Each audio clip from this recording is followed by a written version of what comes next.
Hello, I'm Jackie Lucky, your financial planning maestro. This series of podcasts is aimed at financial planning professionals and also those who are looking to enter the financial planning profession.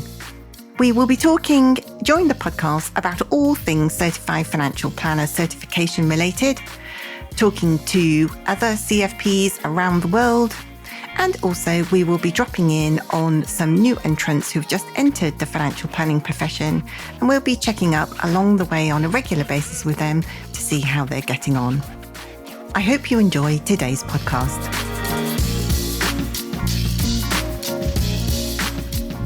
Hello and welcome. I'm Jackie Lucky, your financial planning maestro. And on today's episode of the podcast, we are talking about everything Certified Financial Planner related.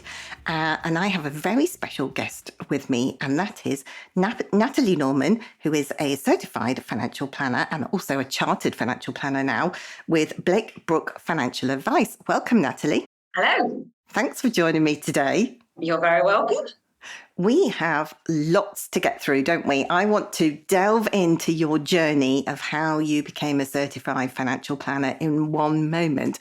But before all of that, I'd like you to just give us a little whirlwind stop of how you got into the financial planning profession. Gosh, okay.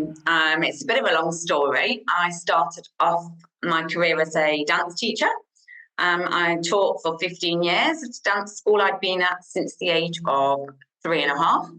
And it was all, loved it, thought I'd never doing anything else. But when I became a mum, it was the perfect job for the first few years of their life because I was home all day and they just went off to, I just went off to work for a few hours in the evening and at the weekend, and then dad and grandparents got to be with the children.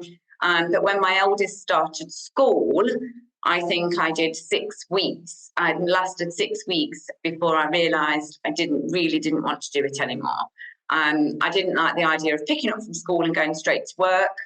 And so I quite quickly decided I needed to make a change. So I was fortunate enough, husband had a good job, so I stopped teaching, was a stay-at-home mum for a year. Had another baby, but then after a year of being a stay-at-home mum, realised I couldn't do just that either. I needed to do something for me. And really, I got into financial services quite by accident because a friend of mine who had a little girl the same age as my youngest son, I used to see him at the school gates. I knew he had his own business, and I basically begged him for a job. So he was a financial advisor, and I just said, I'm looking for part-time work. I'd done admin roles before, was happy to just do an admin role, ringing up for fund values and scanning the post and things. And he basically found me a job 2 days a week, and that's what I did. So I started off in financial services as right at the bottom, just kind of getting, sending letters of authority off and those sorts of things, and getting the coffee, skipping the post. But and I think they had a young girl apprentice who was going to do her very first exam, CF1, and I'd probably been there a few months by this point. And I kind of, looked over the desk going, what's that then? What are you doing? And I said, what? I fancy having a go at that, learning a bit more about the industry. And so that was it. That was the start of it, really. I did my CF1, and then after I'd done that exam, I decided to do another one, and then I did another one. And then as I kind of, people left and moved around within the business, and so I took on a few more roles. I started getting into the fund research a bit more, started looking at all the analytics of how funds were performing against their benchmarks and things like that. And then eventually went into a paraplanning role, and really got into the full research and the full advice cycle and everything like that. And after a little while, one or two of the advisors started coming to me saying, I've got this client, what do you think? What do you think I should do? And so because I was writing all the reports for the advisors, I kind of was really, really quite involved in that that advice part of it. Mm-hmm. And after a little while, I thought, you know what, I wonder if I could do this as a job. I'd always been quite good with people and enjoyed, chatting to people. I wasn't really worried about that side of it. I thought, I wonder if I could do it. So then I decided I was going to get my full diploma, set myself a 12-month time scale to do it. This is whilst being a mum of 3 children. Oh, wow. So I got my full kind of, my 6 exams I think I got to do within all the RO1s. I started in the April and I got my diploma the following June. Wow. That's amazing, Natalie. And that was only in 2019. So I started it 2018, got qualified 2019, started advising later that year. And at the time, the company couldn't take me on as an advisor. They'd already got 6. So I had no choice but to kind of leave and go somewhere else as a trainee advisor. And then about 6 months after I'd left, my friend, who was a partner in the business, who got me my first job in the industry, rang me up and said, I'm leaving the practice. I'm going to start a new one. I'm going to join SJP and start a new practice. Do you want to come? And that was it. And we've been back working together since 2020. Wow. It's never what you know, is it? It's always who you know. I've never been happier. So it's great. Fantastic. That's fantastic. And tell me a little bit about how CFP and Chartered came across your doorstep. I think once I'd done the diploma, I think, when you get into study mode and your head's kind of in that space, I knew quite quickly I wanted to keep going until I got chartered. I think I kind of had a feeling that at some point in the industry, it may head that way, where, more people may be encouraged to get that sort of level. And I just thought, I might as well just get it done while I'm still in the zone. Yes. And while I was still building up clients as well. So I obviously was very new in the industry and only just starting out building up my client bank. So I thought, well, I'm not overly busy with clients. I might as well get the studying bit done. Wow. You are one lady who doesn't sit still. Gosh. So let's talk about your journey specifically to CFP. So did you sit the level 6 exam? So I sat the level 6 exam, okay. and really that one, I didn't find that too much difficulty at all. In fact, I think I only studied for about 4 weeks. But I really studied for 4 weeks. I put a lot of time aside. And I think I blocked the last 2 weeks out of my diary completely just to really study and concentrate. And I think I did the DB pension transfer exam earlier in the year. And so I'd learnt loads from doing that one. And a lot of the level 6 stuff kind of came up, similar sort of things that, just looking at a broader picture of financial planning. So the level 6 one I found quite straightforward and passed that straight away. Great. And naively, here we go. thought, well, I'll go straight on and do the level 7 straight away because, I've managed this far and it's all gone quite smoothly, quite swimmingly well. Mm-hmm. Famous last words. I know. And off I went thinking, well, I've been a paraplanner, I can write a pension report, I can write a suitability report and everything else. And so went off on my own route and submitted my first financial plan without any help from anybody, not realizing I could get support. And it came back as a monumental fail. And at that point I thought, oh gosh, maybe I don't know everything after all. So luckily, but there was support available for you in the end, wasn't there? And in fact, it had been there all along. It has been there all along, but nobody told me. I had no idea. And it was only because of my email I got on the day that obviously I got my results and said, you've been unsuccessful. And it was on that email that said there was a link to say, if you want some support with this, follow this link. And that was where I got your information from. And it was at that point I thought, why did I not know this before? but everything's wonderful in hindsight.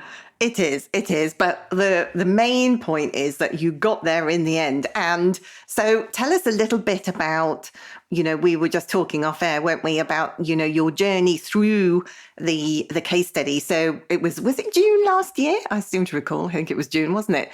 That we had a course together. Yes, that's right. Yes. And then because it was due to be submitted at the beginning of August. Yeah. So which gave us plenty of time for kind of actually getting down to the work after our training with you. Yeah.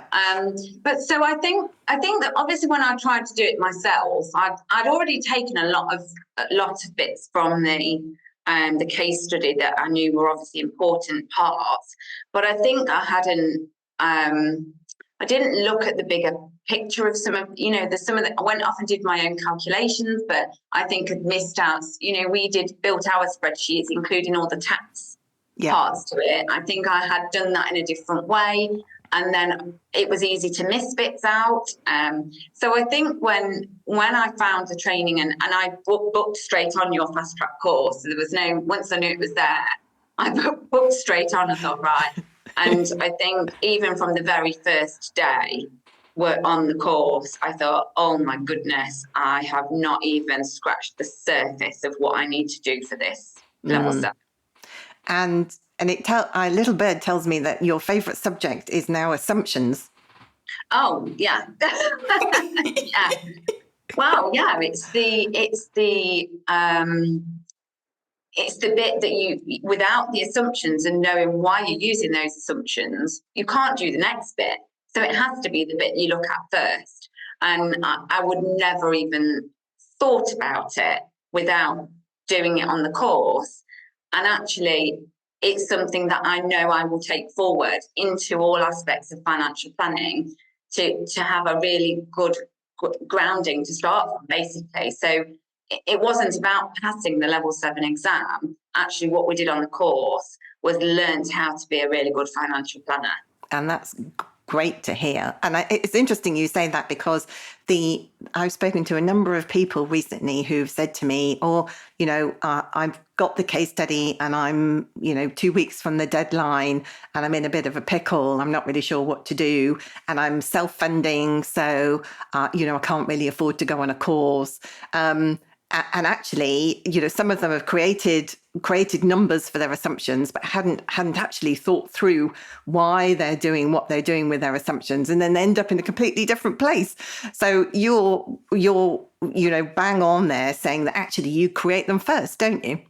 Yeah, absolutely. And I think once we'd worked that out, I won't say the rest came easy, but you're on a roll.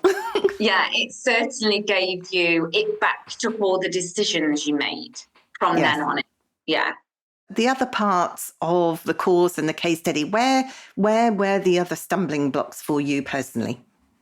Oh gosh, I think one of the things I remember, the first day we started building the spreadsheets with you, I think that was the day I felt most overwhelmed, because it was Excel spreadsheets on, I don't know, on just a totally different level. I'd been using Excel spreadsheets for a long time, basically, using the sum,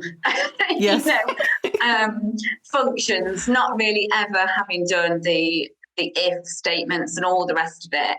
And so I had a very, very basic level of Excel knowledge. And then that day doing the Excel spreadsheets and building them, I was just thought, oh my God, I found it really overwhelming. And I do remember sitting on one of our calls crying. I can remember saying to you, you just take it at your pace, though, didn't we? We took it at your pace and, you got your head round one bit at a time and then you were off and flying.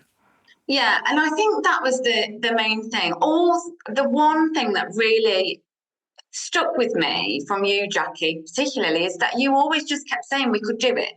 You never said, you just kind of said, take your time, do it at your own pace. You'll get there. You're more than capable. And that was the thing that I kept hearing. I could do it. I could, that came from you telling us that we could do it and we were capable. And I think I had to just keep telling myself that when I felt overwhelmed, that actually, just break it down. And what I did was every, training video I went through, I wrote it down in English myself. So I wrote down exactly all those long formulas that we put in the Excel. I just wrote it down in my notes. So I understood what the formula meant and why I was putting it in. And I think once I started to understand what I was putting in and it made sense to me, that really helped me get to grips with it a lot more. And I think that was the hardest bit, was working methodically through those spreadsheets, and that took the longest time. But once you got to the end of that, the other bits and the duplicating them and the goal seeks and things like that were actually really easy, and you could start to manipulate them around like what you think you were going to recommend. And actually you could change them really easily at the click of a button then. That was the longest and the hardest bit, I think, building those spreadsheets. Yeah, I think, but you're right. You're right, exactly right, in that you've got to put that hard work in and in the early stages so that you understand exactly what you're doing and how to manipulate those spreadsheets. And then again, quite often people say to me, well, why are you pulling it through to the other spreadsheets from one sheet to another and all the rest of it? And it's because we can change it easily, can't we? And duplicating it and all the rest of it, it's just kind of getting your head around logistics. And I think sometimes it feels like, a lesson in, can I use Excel properly, rather than a lesson in, I want to be a financial planner. But you've got to get past that bit, haven't you, onto the kind of good bits, if you like. Yeah, because once you've built them, you can use them in the real world. You can use them for clients. You just change the data, and they can be reused. And I just think they're really accurate, and you can see. You can see where the tax bits pulled through. You can see where the national insurance bits pulled through.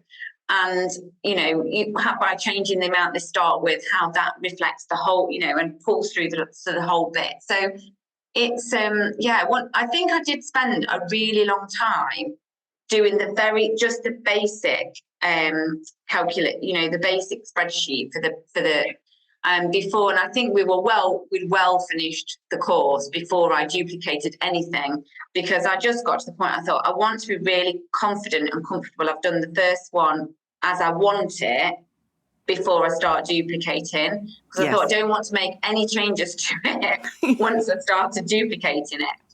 Well, we did talk about making changes afterwards, didn't we? And what a nightmare it can be. So you did exactly the right thing. Everybody does work at a different pace. And it's funny, isn't it, how you kind of think, you can go from, feeling quite overwhelmed and that, it's all a bit alien. And then all of a sudden, you're working your way through and your brain is processing it. And then you're just off and running.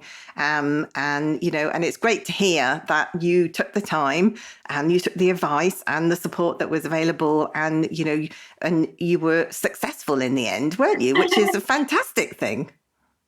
Yeah, I mean, even that was quite stressful, because when I got my results back, and I think I told you this, I think I scored something like 76% overall, but I'd got one section that was I'd scored 50% in, and you need 51 in all, in every section. But I think the thing about this financial plan and the case study is you can interpret it different to another person.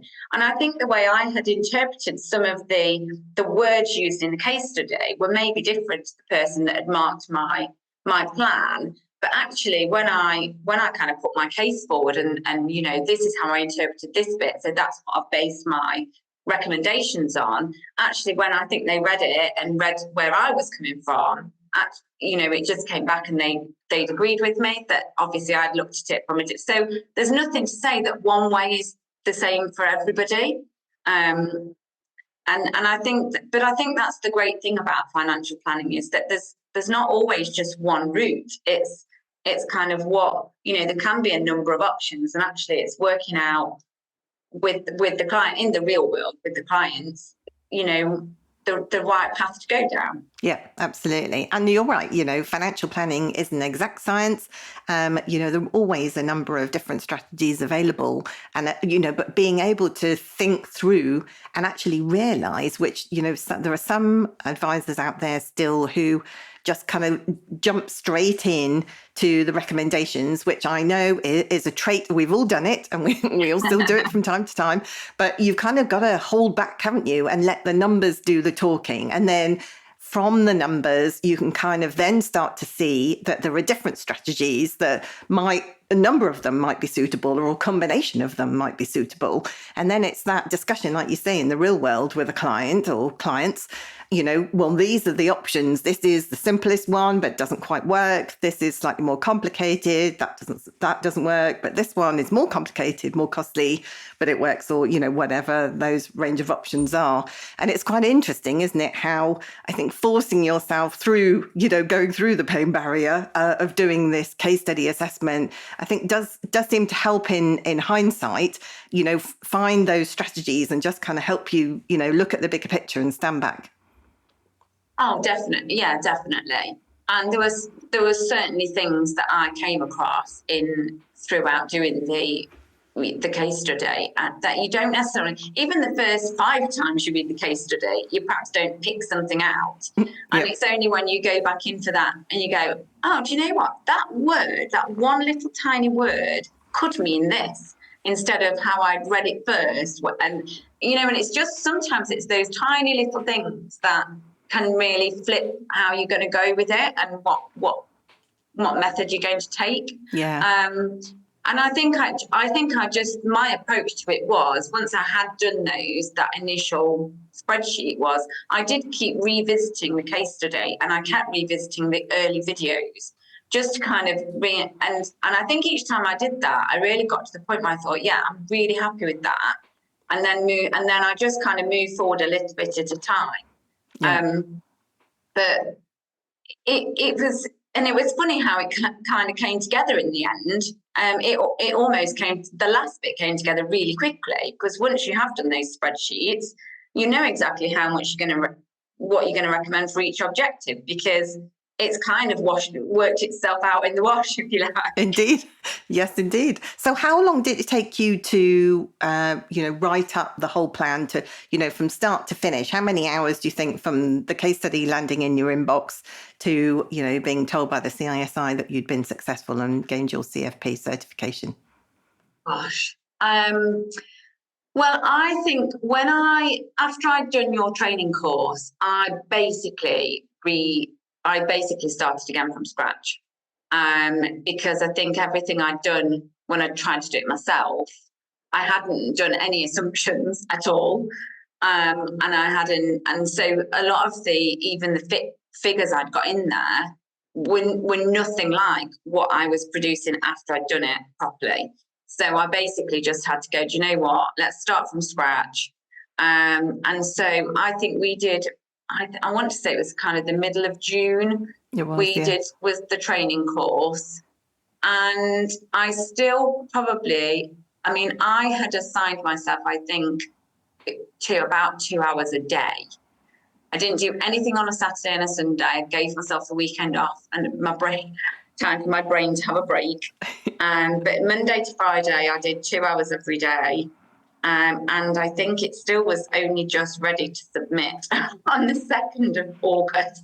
Wow. But I did get to the point about a week before where I'd done it all, and then I kept rereading bits.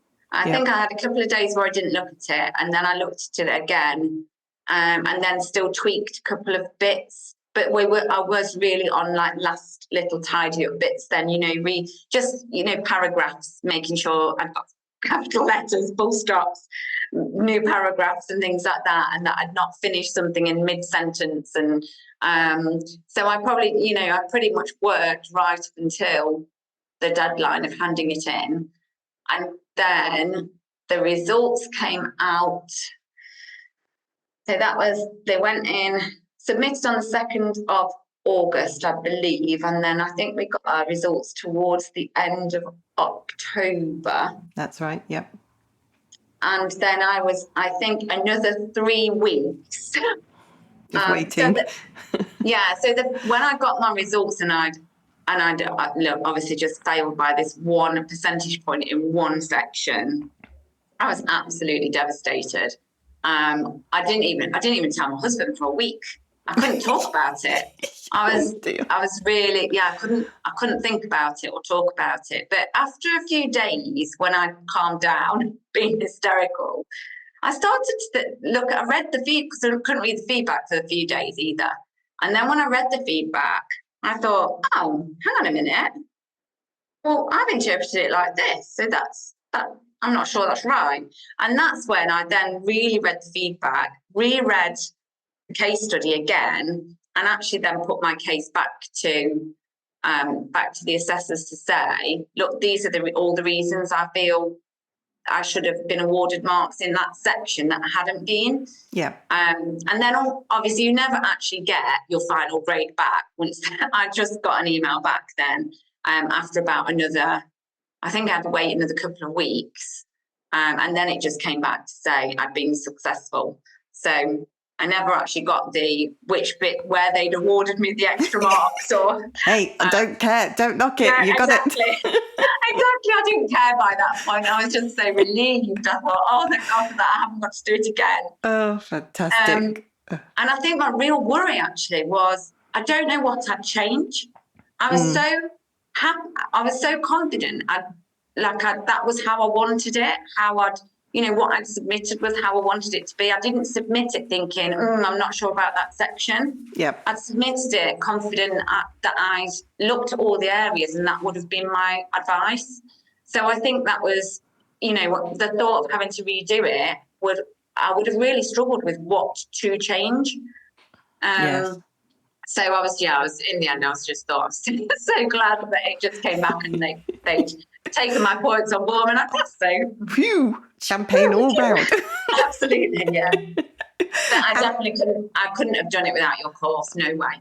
Oh, bless you. Thank you for saying that. That's another 50 quid I owe you.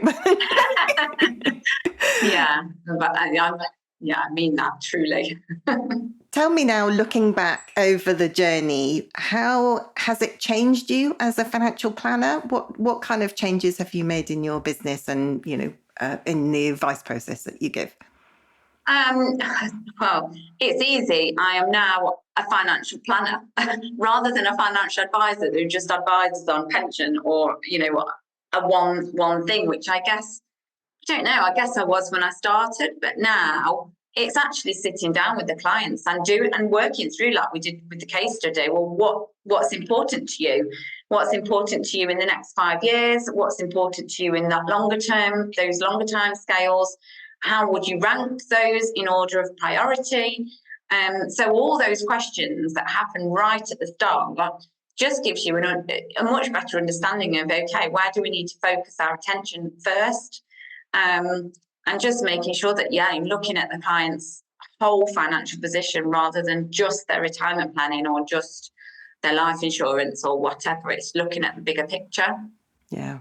Yeah. And that's great to hear, isn't it? And you must feel, I used to get a little warm, fuzzy feeling when I could sit down with a client and talk about their lives and, move them from A to B. That enjoyment that they get, that they're in control and, they feel like they've been heard and supported. There's nothing like it, is there?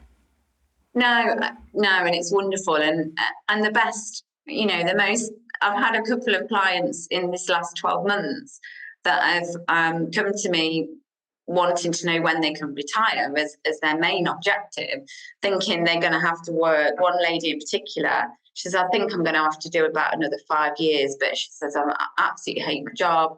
I want to finish tomorrow, but I think I'm going to have to work another 5 years.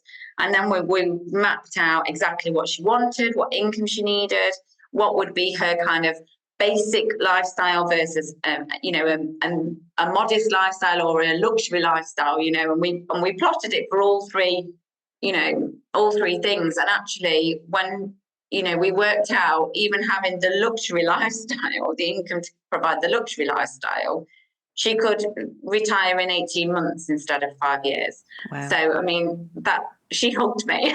Oh, that's lovely, isn't it? Yeah. So those meetings are, just lovely. Yeah. And that is such a great story about, the real impact of, learning a bit more about financial planning and all that now going through the pain barrier is now a dim and in the dim and distant past. And so we are nearly at the end of our interview today, Natalie. It's been an absolute pleasure to talk to you. But before I let you go, I know that you have some tips for people who are thinking about embarking on their journey to become a certified financial planner and chartered with the CISI as well. So share your tips with us, please. I think the biggest tip is put enough time aside to do the work. Don't underestimate how much work there is to do, because it takes time. It takes thinking through. You will need to revisit some bits. So I think setting a really good, rigid kind of timetable with yourself when you're going to do that work, you'll kind of get yourself in the mindset. So mine was always first thing in the morning. I'm always better first thing in the morning. So those first 2 hours in the morning was when I got my head in gear. And you kind of need the first half an hour to get back into where you were yesterday, and then a good kind of hour and a half to make progress. So I think that's the biggest tip. Just put enough time aside.